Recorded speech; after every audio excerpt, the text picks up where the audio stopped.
Hello, everyone. I'm Teresa Woodard in the WFAA studios, coming to you just before 3 o'clock on a Sunday afternoon. It looks like Governor Greg Abbott has taken the podium and is about to speak at another briefing, bringing us up to speed on the situation unfolding in Central Texas and in the Hill Country on the flooding response. Let's see if we can go live to Austin. Okay, let's go ahead and listen in. Governor Abbott speaking now. More expected storms that will pose life-threatening danger over the next 24 to 48 hours.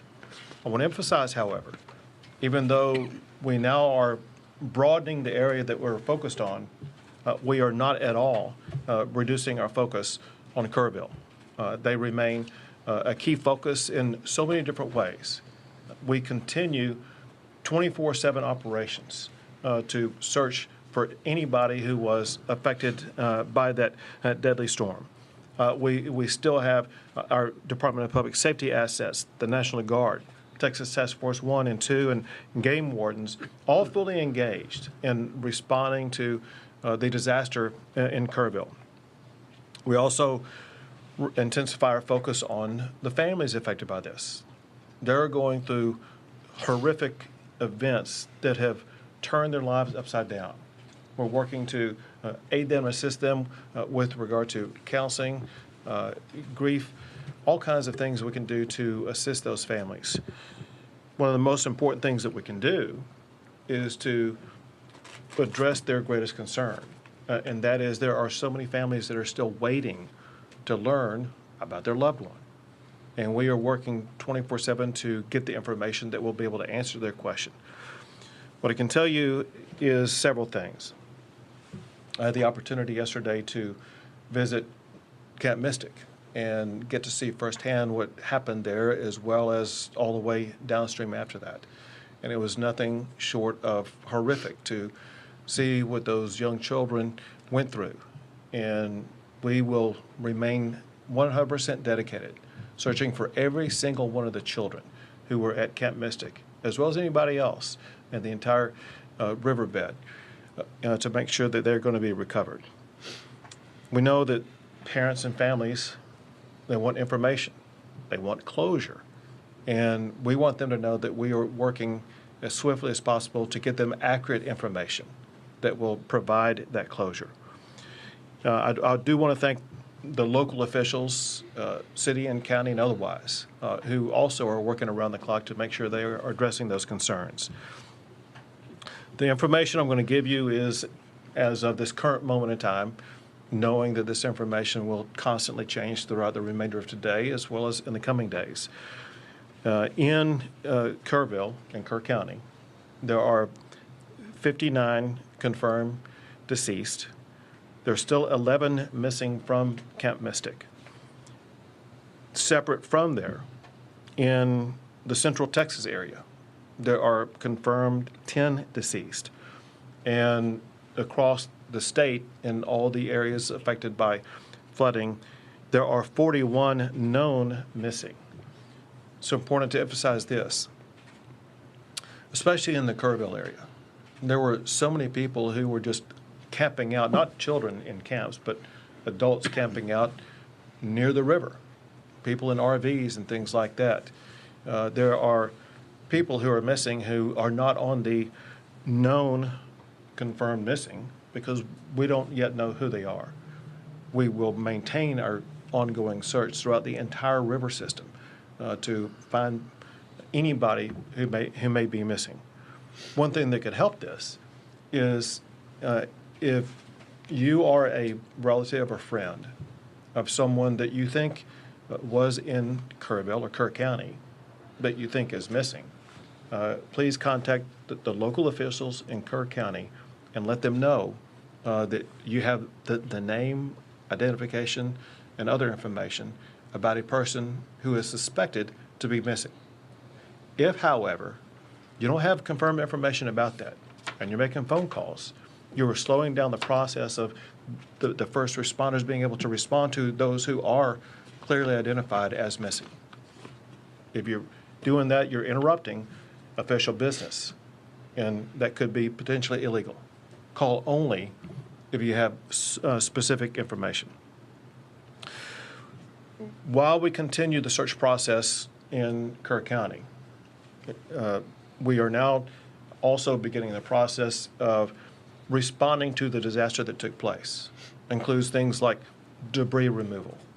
Anybody who's seen any images whatsoever in the Kerr County area, you know there's debris all over the place that makes roads impassable, that makes reconstruction projects unachievable, that makes search process more difficult. And the state and local governments are working now on that debris removal process. That process is improved because of President Trump's swift declaration of our major disaster declaration. He ensured in less than 24 hours that major disaster declaration was approved, ensuring that state and local governments are going to have more resources to be able to respond to that disaster, more resources to begin the debris removal, more resources to help individuals who've been impacted by this, as well as local governments that have been impacted by this. Bottom line is this, and that is the swift and very robust action by President Trump is an extraordinary help to our response. I also want to thank Homeland Security Secretary Kristi Noem, with whom I spent the day yesterday in Kerr County. I've been doing this a long time, and I've never seen anybody as responsive and as quickly in her response as what she was yesterday.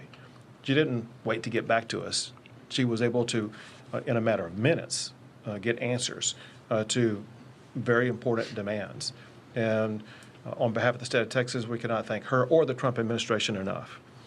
I've also been in contact with, and people reached out from Secretary Kennedy, Secretary Burgum, and others that in the entire administration are a tremendous help. I also want to add that there are governors across the country that have been in contact with either myself or with Chief Nim Kidd or state agencies offering their assistance, including Sarah Huckabee Sanders, the governor of Arkansas, Kim Reynolds, the governor of Iowa, Jim Pillen, the governor of Nebraska, Bill Lee, the governor of Tennessee, Glenn Youngkin, the governor of Virginia, Josh Shapiro, the governor of Pennsylvania, the governor of the state of Oklahoma, and Governor Landry in Louisiana. And again, I'm sorry if I missed some. I know there's others that are constantly reaching out. We're here, as I mentioned, in Austin today because there have been lives lost in this greater region. And importantly, there are dangers over the next 24 to 48 hours that could pose public safety threats to people in these regions. There is heavy rainfall that's already occurred, and there's more heavy rainfall that's expected that will lead to potential flash flooding broadly in these regions: the Big Country, Concho Valley, Central Texas, and once again, Kerrville. The point is this: if you're in any of those regions, you need to realize, for one, you're in an area with land that's already saturated with water. But for another, when more water comes down, it could lead to rapid flash flooding events. Now, there's nothing expected at this time to the magnitude of what was seen in Kerrville. That said, flash flooding can occur at lower levels of water than what happened in Kerrville. It's a particular threat for people who are driving on roadways. Some of the lives lost in Central Texas were people who were swept away in vehicles or in similar crossing type situations. Know that rising water on roads can occur very rapidly. You may think you can drive through it, only to find out when you're in there that it's too late and that you're getting swept away. And so we urge everybody to be extraordinarily cautious for the next 24 to 48 hours. If there's any water on the road, you got to be safe. There's an old saying for a reason, because it's true, and that is, turn around, don't drown. You don't need to get from point A to point B if it's going to risk your life. Your job, the most important thing you can do, is to protect your lives. And taking a step back, for all of us up here, that's our number one job. We put public safety first, and we'll worry about the physical damage second. There are still public safety issues and lives to be saved in Kerr County. There are lives to be saved in all these regions that I just mentioned here. We want our fellow Texans to be safe and secure, and you can do more about that yourself than anybody else can. With that, I will, I think, pass it to you, Colonel. Yes, sir. Colonel Freeman Martin of the Texas Department of Public Safety. It's been a tough 3 days for Texans, and I can assure you here at this table today that everything that can be done is being done.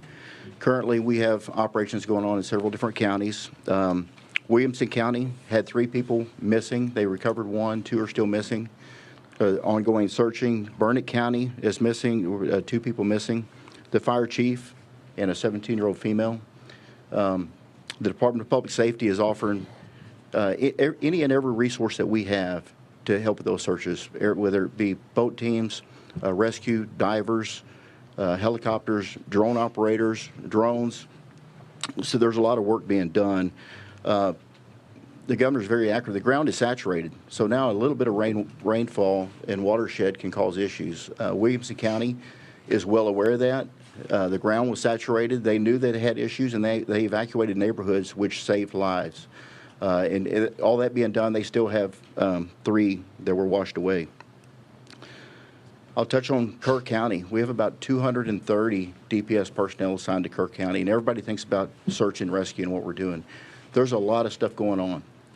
We're filling every gap, and first off, this is nothing negative about Kerr County. They've got a very good sheriff.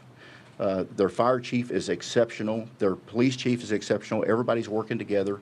The outpouring of support, there's a lot of volunteers. There's a lot of good stuff going on, but there's a lot of, there's just a huge need, and it's a large area. So we're providing 18 tactical marine units with boats. We've got 65 CID personnel assigned, over 230 in total, 11 Texas Rangers, 28 from our Special Operations Group, our SWAT guys. In addition to that, we've got 9 helicopters with tactical flight officers.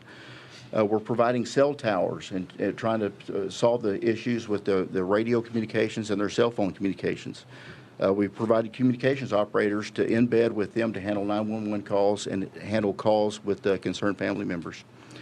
Dealing with the families of these missing individuals, there's no higher priority for us than finding those children. We've assigned commissioned personnel and victim service personnel to the family that are working with, they're with them 24/7, can answer or address any needs that they have and get them any information they have. This is tough work, recovering them. So we have victim service personnel there to work with officers that are conducting the search operations additionally. We have some unidentified individuals at the funeral home, adults and juveniles. The Texas Rangers are collecting DNA from family members and from the deceased victims, and we're flying those to the University of North Texas in Dallas, and we will have answers with rapid DNA in hours, not days, to get some closure and information back to these families. We have, in the last couple of days, an outpouring of support from our federal partners, DEA, HSI, and FBI. We've embedded them with our search and rescue teams. This is tough work. It's hot. They're in the mud. They're removing debris. There's snakes. There's water moccasins. This is God's work that they're doing. So, you know, the top priority is the family and the victims. Pray for them, but throw our first responders in there because there's a lot of good work going on. We're not taking away from any resources from Kerrville to pre-stage here. We're pulling from South Texas, West Texas, and North Texas into Central Texas to prepare for our emergency response. We're well prepared. The legislature, the governor, in previous years have been overwhelmingly supportive of law enforcement and gave us the resources, so we're prepared to respond to events like this in multiple regions of the state at the same time. So, Governor, thank you. Thank you very much. Now, General Seltzer with the Texas National Guard. Good afternoon. The Texas Military Department remains decisively engaged across the flood operations area. Our current force composition, we have 230 personnel operating. We're flying 8 helicopters, and we've increased the size of our force of high-profile military vehicles to help evacuate people from high water areas. We've also expanded our operations area to not only include Kerrville, but we now have personnel operating in San Saba and Burnett. The additional resources we've added since our last briefing are a behavioral health officer in Kerrville, a chaplain in Kerrville. We also sent a chaplain to San Saba. We've expanded the state's Air Operations Center, which is a multi-agency air coordination center hosted by TMD, but it includes every agency that operates across the interagency in Texas. So inside that operations center, we can ensure that the right asset is going to the right location to do the right job. Additionally, today we have launched the MQ-9 Reaper remotely piloted aircraft out of Houston. That aircraft departs Houston, goes out over the Gulf of America, and climbs to 18,000 feet, and then along a special FAA corridor, traverses over to the Kerrville area to conduct persistent SAR, persistent incident awareness and assessment operations. It's truly an eye in the sky for our search and rescue people. I'd like to thank the Federal Aviation Administration today. Due to weather at 18,000 feet, we could not transit from the Gulf of America to the Kerrville area. The FAA granted a temporary flight restricted area through a lower altitude, which allowed our aircraft to safely transit across Texas and operate in the Kerr County area. In terms of rescues and evacuations for the Texas Military Department, we have a total of 525 rescues or evacuations. 366 have been by air and 159 by ground. Of those count, 20 ground evacuations occurred in San Saba and 5 air evacuations occurred in Burnett. And that concludes my brief. Thank you, Governor. Thank you. Now with the LCRA, there it is, Phil. Good afternoon. I'm Phil Wilson, General Manager of Lower Colorado River Authority. I think the most significant message we have in the general area right now is that if and when we get more rain, please stay off the lakes. High the lakes have a lot of debris right now. It's not safe to be boating. It's not safe to be out there. We'll let you know when it is, but critically, stay off the lakes. It's July. People are used to summer, and this is not a good time to be out there. To echo, we're working very closely with law enforcement. We have our rangers deployed to Burnett County right now with our mobile command center, trying to support the activities up there. It's a partnership working all together with law enforcement, TDM, and everyone that's showing up to help assist. It's a very critical time for us. Next, what the governor said, we have a lot of saturation. We opened gates up at Wirtz and Starkey the last couple of days. Those are closed right now. We're ready just in case we need to. We've added more than 350,000 acre feet to the Highland Lakes of Buchanan and Lake Travis. We're 67% full. We have a lot of room in headroom in case more water does come in to make sure those reservoirs do what they're supposed to do, which is to capture the water for the future and protect against flooding. Thank you, Governor. Very good. Now, Chief Nimkit. Thank you, Governor. And I want to remind everyone, life safety is still our #1 priority. And what I mean by that is, and Colonel Martin said it very well, Kerrville and Kerr County have great local emergency managers and responders. They really do. But they're a community of about 55,000 people. And they had a lot of people there that were not from that area visiting, vacationing. And their resources, and this is what state agency, what the state government does when a local community gets overwhelmed, is we send in additional resources. So our hats are still off to all of those local responders that live and work in that community, and that their homes and families were also impacted, and they're still there on the job. We owe them a great amount of gratitude. Second, we continue with our search, not only in Kerr County, but everywhere that we know we have missing people. And I need your help in being very cautious. Let's not get wrapped around the axle on the word recovery. You're going to start hearing the word recovery used in a lot of different contexts. Be very careful how you use that word, because I'm going to be careful how I use that word as well. We are going to begin recovery operations. That is debris cleanup. That is opening roads. That does not mean we are no longer doing search for live victims, because we still are. We are still out there in very much hopes, very much fueled by the compassion that we show for these families, that we're doing everything we can to find their missing loved ones. So please help me in making sure that we're not wasting our time and efforts on debating over the meanings of words. Let's get clarity when we ask those questions. Second, I'm asking, we've driven around Kerr County and the other areas a lot. We have a lot of people that are traveling in because they want to see firsthand the damage. I'm asking you, if you're not from the community and if you're not involved in our response and rescue and recovery efforts, stay out of the area. Stay out of the area because you don't know the area. Another thing I'm getting right this minute during this press conference is reports of an additional wall of water coming down some of the creeks going into the forks. And I want you to think about that for a second. If you're not from that area and you don't know the low water crossings, you could find yourself in a very dangerous situation. The next thing is we see a lot of information on social media about volunteers and spontaneous volunteers being frustrated because they can't help. We are evacuating parts of the river right now because we're worried about another wall of water coming down in those areas.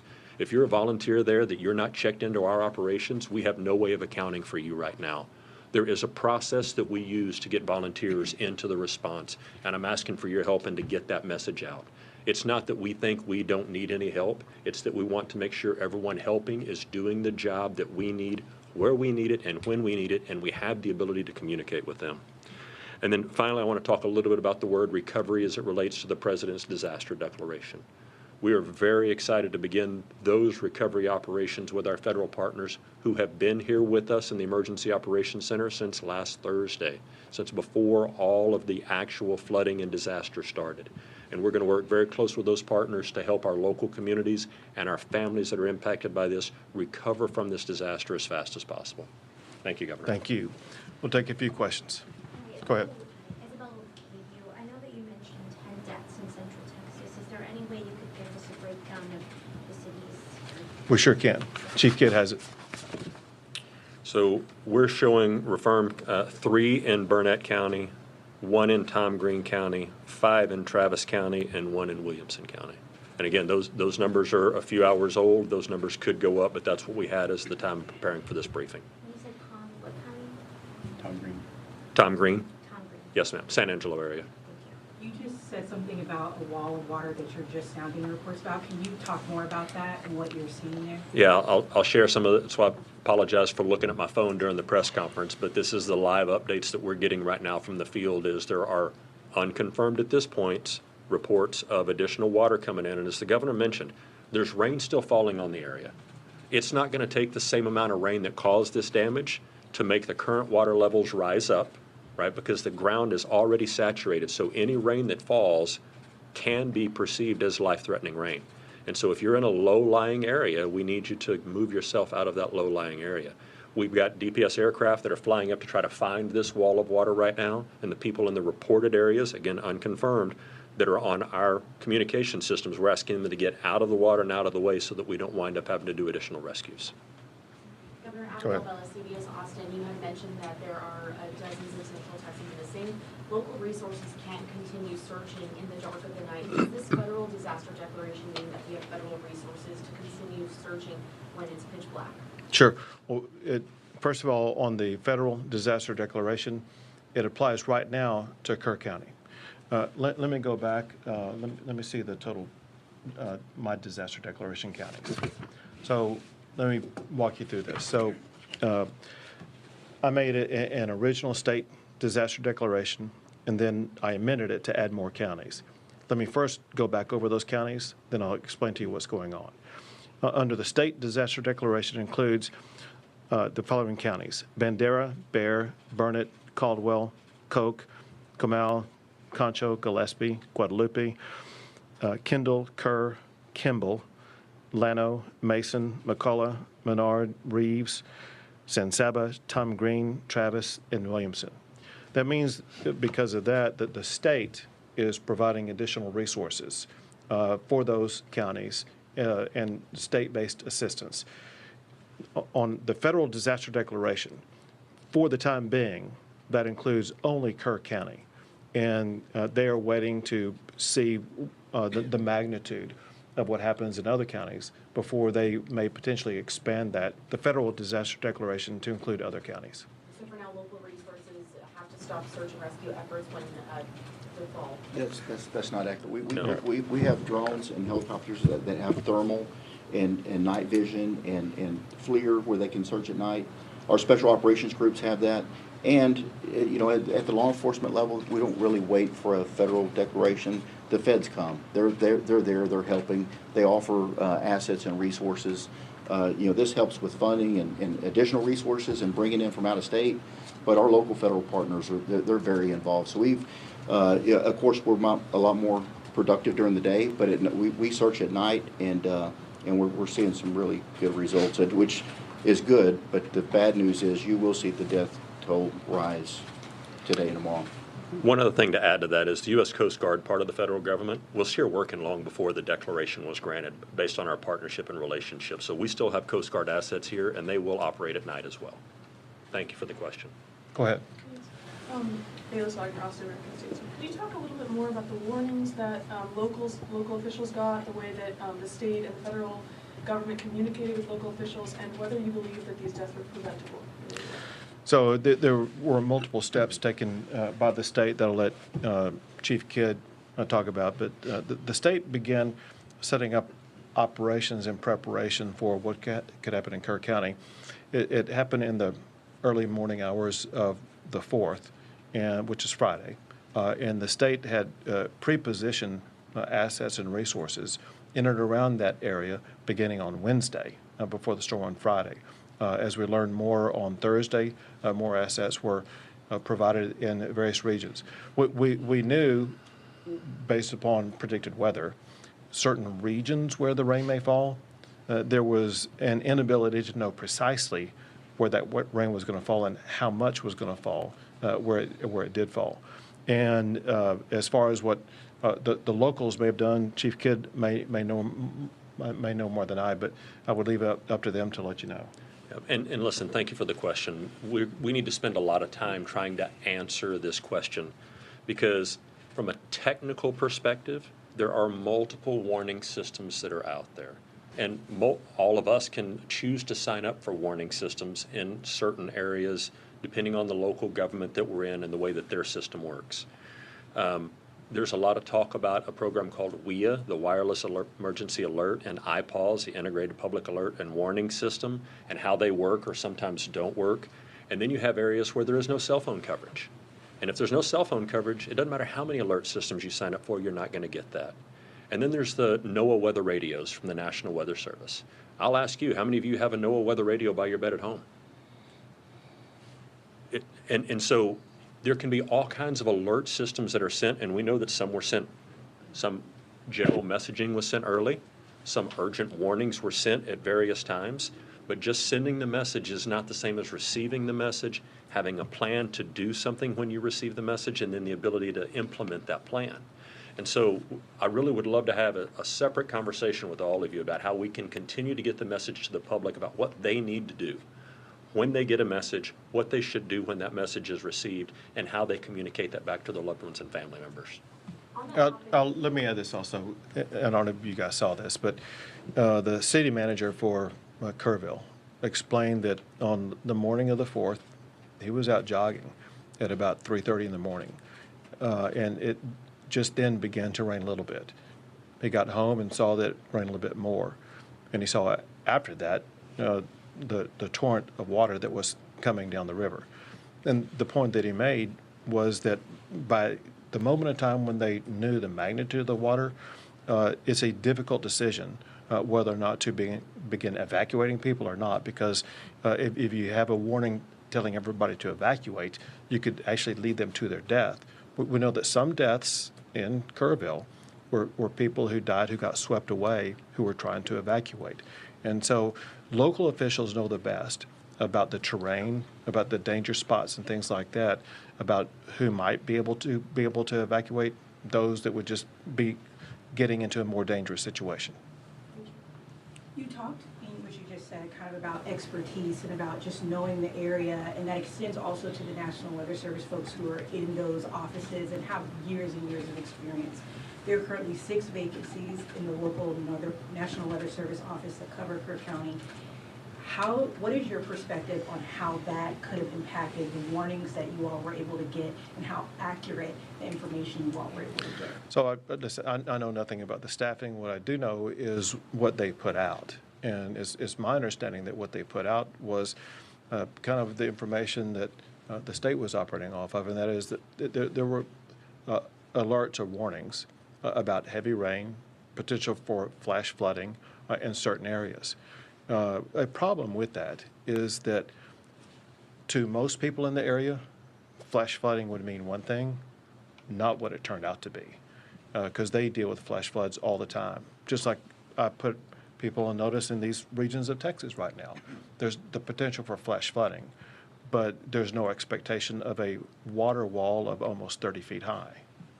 Governor Abbott, on that topic, we know that these alerts can be life-saving at times, and a lot of times these forecasters get their information from the National Weather Service. Are you communicating with your federal partners on how critical funding is for the National Weather Service in order to issue alerts like this and this disaster like this?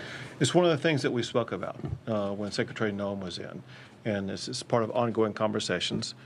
And I'll add this. As you all probably know, we have a special session coming up, and the way to respond to like what happened in Kerrville is going to be a topic for the special session to address. We have time for 2 more questions, folks. Is part of what you want to address, because there was a bill that was going to create a council to kind of talk about what warning systems, and it was not successful. Is it a concern that there's all these camps on this area? This is an area that deals with flash flooding, but there were no sirens that were in this area. Can you talk about that and why that hasn't been funded to this point? Well, it's going to be something that will be looked at. As you kind of pointed out, these camps go back almost 100 years, and they are familiar with the water in the area probably better than anybody else. And they have their own ways in which to deal with warnings that would involve children, sometimes as young as 8 or 9 years old. And we need to evaluate what they know, how they respond, what they need. And that's why it's going to be good to have a session with all members working together that would bring different perspectives, because the reality also is this, and that is what's needed in that river basin at that location could be far different than what's needed in some other river basin across the state. Time for 1 more, folks. Go ahead. In Texas, do you know if anyone tried to get warning to people at the camps outside of the automated disaster system? I missed the first part of the question. Did anyone try to get warning to the people at the camps outside of the automated system? So I'm not sure that I understand the question. I mean, does somebody go door to door and knock on the doors, or? Yeah, we're just wondering if there are any official outreach in the area. You know, we talked to the county emergency manager when we were there the first day, and the county does have a plan for that county and the 18 or so camps that are in that county. Probably be really good to ask them that question and let them give you that answer.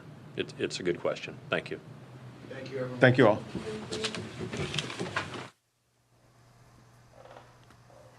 Okay, that has been our live coverage of a news conference that was underway with Governor Greg Abbott and several of the other state officials in Austin. We know that there could potentially be another briefing going on in Kerr County shortly, and so we are going to just kind of tell you a little bit, debrief a little bit about what was mentioned in that news conference while we monitor things in Kerr County and see if we need to take you there live as well.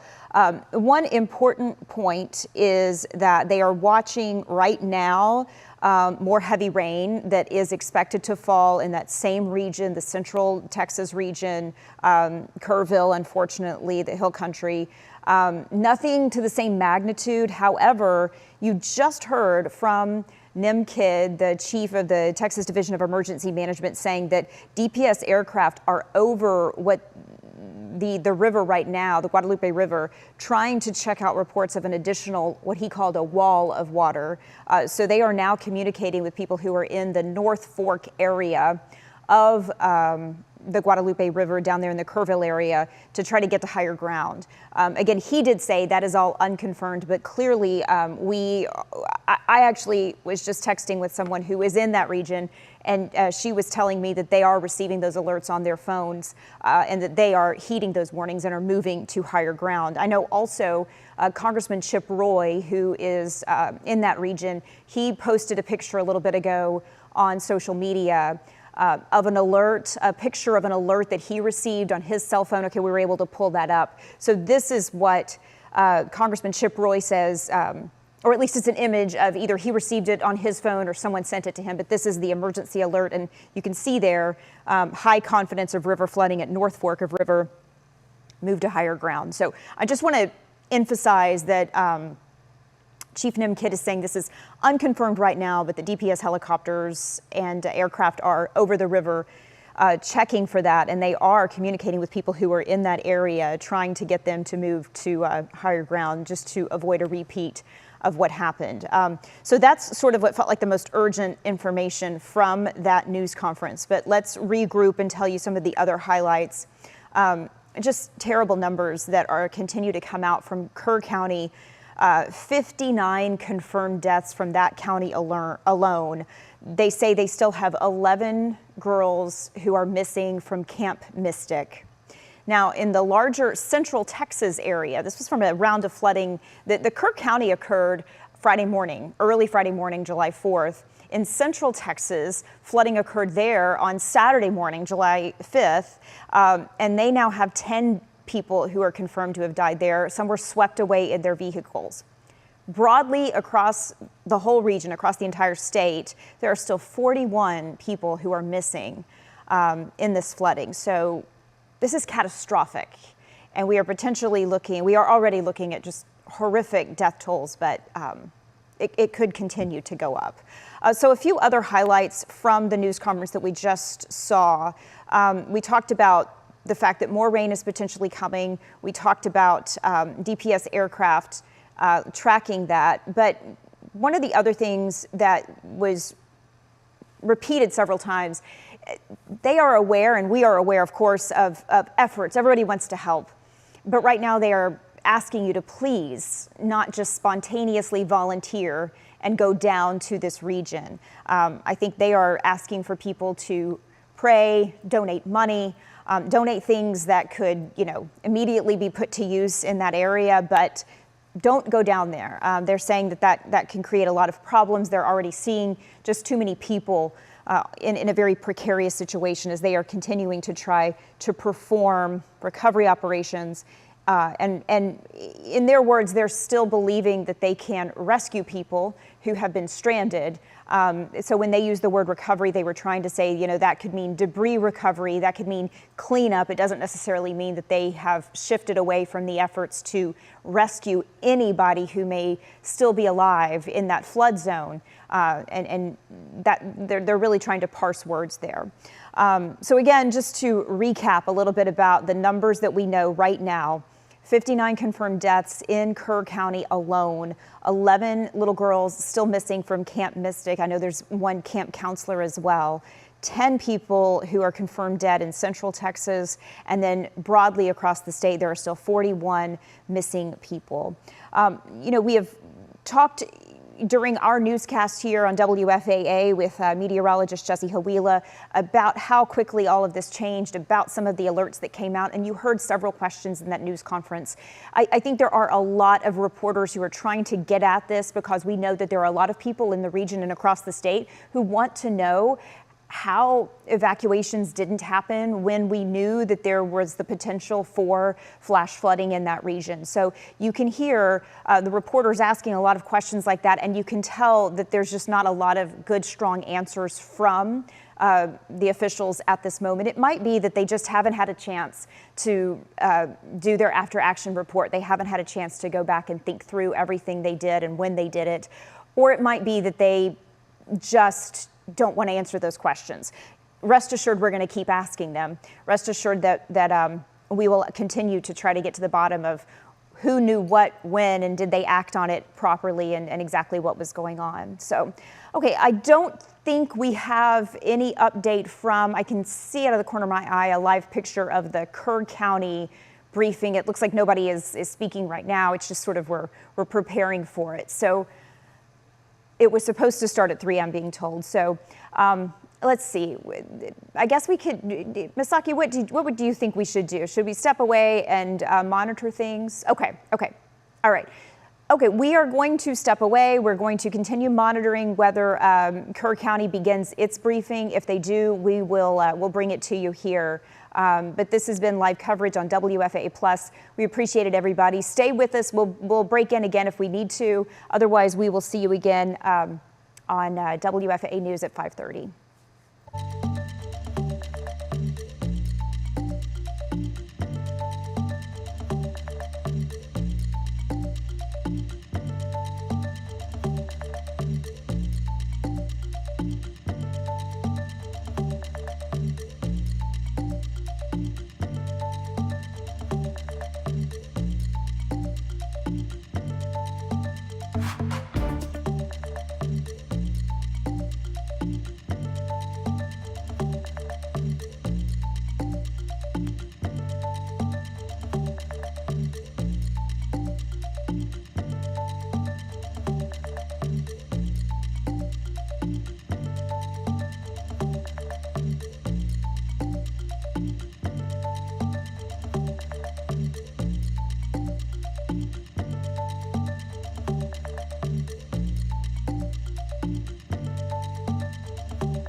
We are back with you at 3:43 in the afternoon on Sunday, and it looks like a news conference has just started in Kerr County. Let's dip in and listen.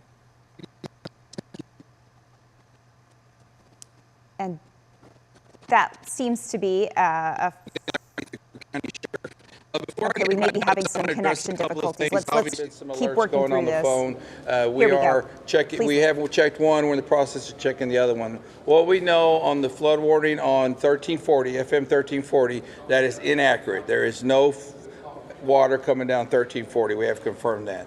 On Johnson Creek, there is a rise there. That rise could put 1 to 2 feet into the Guadalupe River. We will be staying on top of that. As we're here, we will definitely stay on top of that. I want to use this as a good example. We get asked constantly about volunteers. You know, we got volunteers, we got this. This is a perfect example where this could hinder us. We are pulling our assets out of there right now to be safe. We'll determine when it's safe again to put them back in there. But this is one time we wouldn't be able to contact all these volunteers and get them out of there. So please understand that and please pass that message. We have a ton of resources here. I can make a phone call and get a ton more here. We have all the resources, all the equipment, all the manpower, all the food we need, okay? Please help me pass that message on. We do have it under control. So now as we get into my notes, search and rescue operations continue with a full response from local, state, and national first responders. We continue to have hundreds of officers, deputies, and to support our staff working every aspect of this emergency along with air, water, canine, and other assets conducting search and rescue. As of 1:30, we have recorded 68 deceased in Kerr County. Among those who are deceased, we have 40 adults and 28 children. 18 adults are pending identification and 18 adults are pending identification and 10 children are also pending identification. Once again, pending identification are 18 adults and 10 children. At present, there are 10 Camp Mystic campers unaccounted for and 1 counselor. We continue to offer our condolences to those affected, and we will work tirelessly till we reunite them with their families. We know there are many people concerned that are affected by this tragic situation. Please be careful about social media rumors and misinformation. False information can cause pain to families and those already devastated by this event. Please follow the Kerrville Police Department, our Kerr County Sheriff's Office Facebook for verified information. Please do that. All of our information put out is verified. Please note that Highway 39 west of Ingram is closed to the public. We are closing that for temporary. That is only for law enforcement resources right now. We had some issues, the public out there parking on the road, we can't get by going through stuff. Highway 39 is closed to the public.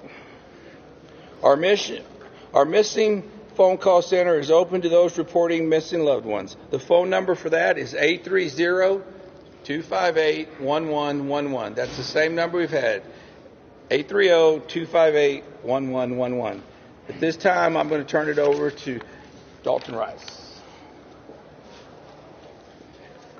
Thank you, Sheriff. Again, welcome. We appreciate your patience. Obviously, we want to make sure that we have the safety of our responders, at the forefront of this, so we can continue to do search and rescue operations. First and foremost, our hearts are with the families and loved ones affected by this heartbreaking tragedy.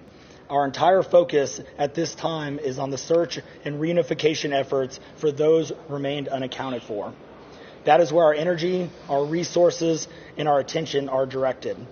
Nothing is more important than bringing comfort and clarity to those who are waiting and grieving. We know questions are being asked about the emergency notification, and while it is not the time to speculate, local and regional partners are committed to a full review of the events and systems in place. At the appropriate time, we will take clear steps to strengthen our future preparedness. We owe that commitment to the families who are suffering and to every member of our community.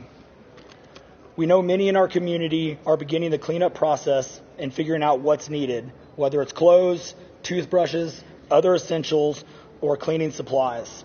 The City of Kerrville is coordinating with our regional and state partners, State Health and Human Services Commission, the Department of State Health Services Public Health Region 8 and Texas Division of Emergency Management are working to set up a family assistance care center where flood survivors can have the ability to access these supplies. We'll share more details as soon as they're available, and with that, I'll bring up Mayor Herring for information on how you can donate now.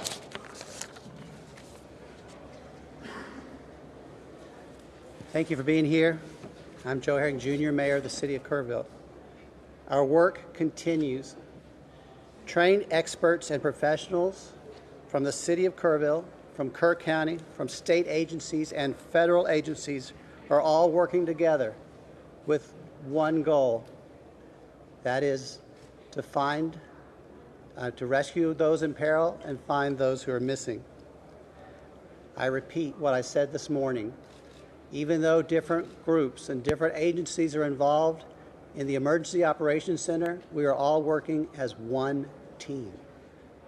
We want to achieve our goal of helping those who've been affected by this flood. Today I learned that another helping hand has joined the fray. HEB is setting up a mobile kitchen in Ingram. And when that kitchen is set up, it will be able to feed a lot of hungry people in the Hunt and Ingram area. If you want more information about that, just go to heb.com, /newsroom. Countless other local businesses are stepping up. They are finding needs, and they are meeting them. Now, how can you help? If you would like to make a financial donation, we recommend that you go to the Community Foundation of the Texas Hill Country. They have set up a portal to receive donations. That would be communityfoundation.net. People across our community, across our state, across the world have been responding to that request. If you would like to volunteer, the city has set up a partnership with our local Kerrville Salvation Army at the Kroc Center. The number to call to register to help or to donate is 830-465-4797. And when I say donate, in-kind donations. For full updates, verified updates, please follow the City of Kerrville Facebook page. Under Facebook, it's called City of Kerrville-City Hall. Finally, as I've said every time I've been before you, please pray for our community. I believe in prayer, and prayers have been answered. Thank you. And now Dalton Rice will come back up. All right, at this time, we will take 4 questions. Tammy Prout with Hill Country. Yes, can you tell me, you talked a lot about the things, the bad things, the recovery, but how many rescues are you at? And of the kids that were in the camps that you couldn't get to, that were safe, that you couldn't get to, are they all evacuated? I'm actually going to turn that one over to the sheriff, if that's okay. You have those numbers a little bit better. Sorry, Tammy. Again, please. So how many rescues? You were at 850 a couple days ago, and then we had the camps that you couldn't get to the campers, and they were going to be evacuated. I suspect they're all gone, but have you gotten them all out? Yeah, included in that 850 that we put out is the campers. All the campers are out and safe. A lot of them have been reunited at this time. Yes, ma'am. Oh, sorry. No. Leslie McClure. Ingram Dam. You guys got any updates on Ingram Dam? We have no updates on Ingram Dam at this time. Amanda Henderson, KHOU. I'm with CBS News, and she stepped up for a story, but we talked to several people in this community who say they got no emergency alerts whatsoever. Governor Abbott, in his press release, just placed the responsibility on the local agencies. So just, I know you're focusing on victims right now, but yes or no, did local agencies send out any emergency alerts, blares, sirens of any kind? No, I know you guys keep asking this question. We appreciate it. We think it's important. We don't want to speculate. At this time, we know there's a lot of speculation and question around it. Again, there's going to be a full review, of this so we can make sure that we focus on future preparedness. We want to continue to focus on the families at this time, and so we're getting through that. So thank you. Leah Waldman, CNN. Okay. Thank you, sir. I appreciate it. With focus on families here, we know that there was a National Weather Service alert issued on Thursday afternoon talking about these flood watches and issuing Kerr County is a high-risk area overnight. Why not preemptively evacuate these camps? You said earlier that was a good question. If you get one that needs to be answered. Yeah, no, again, it is still a great question. And when you looked at the National Weather Service notification, when you look at that map showed Kerr County kind of in the northeast corner, and that spread all the way through San Angelo. So there's a lot of information. That's a wide area that must be addressed. And so as we were, preparing for it, unfortunately, the rain hit at the most inopportune time, and right in the most inopportune areas where the North and South Fork hit. It converged, and so here we are. So again, we want to continue to focus on those rescue operations, and at that, we're not taking any more questions. Thank you. Thank you. That's going to do it for this afternoon. The next time that we'll be in front of the cameras are going to be 10 o'clock tomorrow morning, unless there is a major development where we need to speak to you sooner. And we will use the sign-up sheet and the contact information that y'all have provided to us to reach out to you and let you know time and place. Other than that, unless you do not... Okay, you have been watching live coverage of another briefing from Kerr County. Unfortunately, it feels like every time we bring you one of these updates, the death toll just continues to go up and up and up. So let me recap where things stand right now. The news from that briefing is that 68 are now dead in Kerr County alone. That can be broken down by 40 adults and 28 children. We know that the identification of some of these people is pending, and so we have learned that DNA tests are underway, and some of that DNA is actually being brought up here to Dallas in order for the labs to perform those DNA tests and hopefully get confirmation to families within hours, not within days, as sometimes DNA tests can take. We know still missing are 10 Camp Mystic campers and 1 counselor. As for so many questions that are being asked about evacuations and alerts and all of those things, and rightly so, the community should be concerned in asking these questions. We did just hear from the local emergency management folks that they are prepared to conduct a full review, they say, and take steps to strengthen their future preparedness. But again, they continue to focus on saying that they want every effort to be spent on rescue and recovery at this moment and trying to get answers for families. So bottom line, they finally at least acknowledge that they will conduct a review and will look into how everything went down early in the hours of Friday morning when the National Weather Service was sending out alerts, and yet it seems as though evacuations were not happening in those areas. So that is the latest. It is now just before 4 o'clock. We are going to end things on WFA Plus right now for now, and we will be back with a full newscast on WFA News at 5:30, where we will have live coverage from Kerr County, as well as updates on some of the unfortunate stories that we continue to cover with victims from the North Texas area. So thanks for watching, everybody. I'm Teresa Woodard. We will see you again in about 90 minutes.